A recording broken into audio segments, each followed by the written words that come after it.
The book is called The Master. It's a murder mystery that happens at Augusta National during the Masters. We're joined this morning by the author, Nathan Edmondson. Good morning. Thanks for being with us.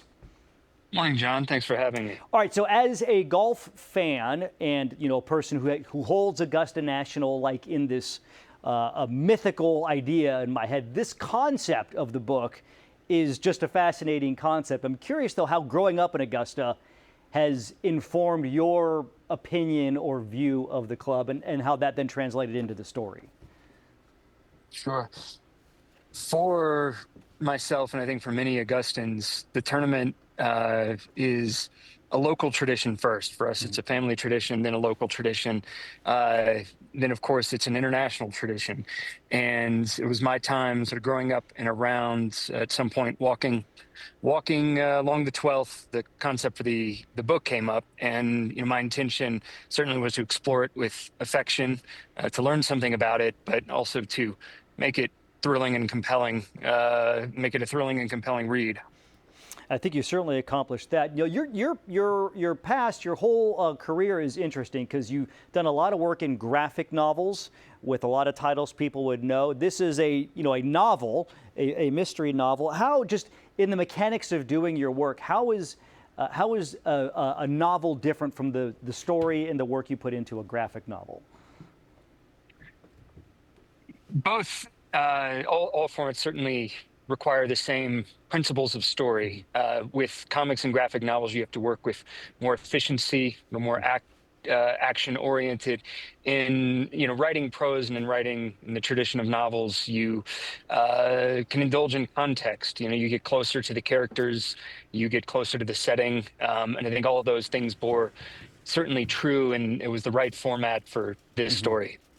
One thing I found is interesting in reading up on you is you have a nonprofit where you work with park rangers in Africa to help them battle poaching there. One of the main characters in this book is a golfer from South Africa. I'm just curious what your connection is with the continent of Africa, or if there is one. Yeah.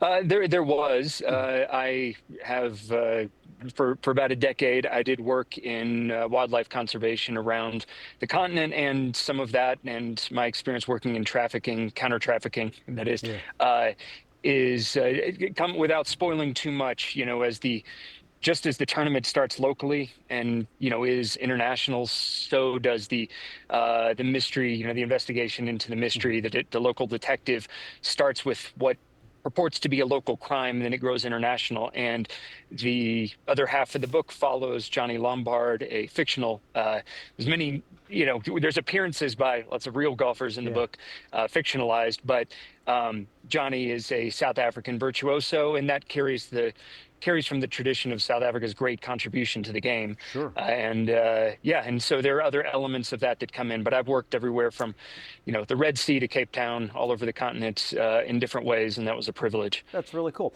The folks at Augusta National are very protective of their image. I'm curious if you've heard from the club about this book.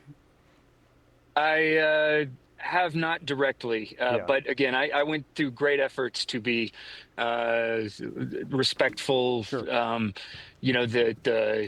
have a lot of, just like the rest of the South. In the South, we say growing up, you don't keep your skeletons in a closet, you bring them out on the front porch with you. And I think the National is very, is sort of the epitome of the South evolving, from its past and its history into where it is today. And I tried to reflect fairly, its history, but it is a fictional book. And at the end of the day, it's all fiction. It's there to be enjoyed. It's really a fascinating read and fascinating concept. The book is called The Master. It is available on Amazon, all kinds of different places. Nathan, thank you so much. We appreciate it. John, thank you for having me. All right. Ashley? All right. Good stuff, John. Thank you so much.